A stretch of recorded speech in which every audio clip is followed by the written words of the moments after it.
Hello guys, আমরা আছি এখন বোনারপাড়া জংশনে। আমি এখন আপনাদের এই বোনারপাড়া জংশনটা পুরো ঘুরে দেখাবো। তো চলে আসলাম আমরা আবার একটি নতুন ভিডিও নিয়ে। Bonarpara railway junction, Bonarpara Saghata Gaibandha. এটার পরিবেশটা অনেকটাই সুন্দর।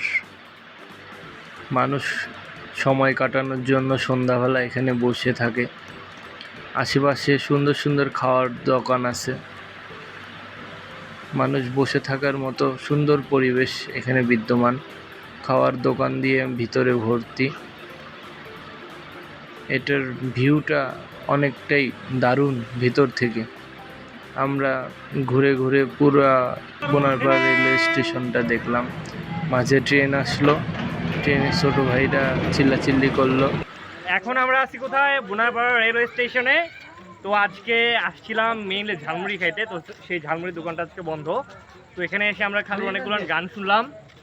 গানগুলো আপনাদেরকেও শোনাবো, একটার পর একটা আমরা পোস্ট করবো গানগুলো, আপনারা সবাই দেখবেন, গানগুলো শুনবেন, আর শুনলেই বুঝতে পারবেন যে আসলে উনি কত ভালো গাইতে পারেন, আর উনি যে আসলে একজন নাইস সিঙ্গার এটা আপনারা বুঝতে পারবেন। আর ওনার যে গলা না, যে কণ্ঠস্বর, মানে যে কেউ ওনার গান শুনলেই পটে যাবে।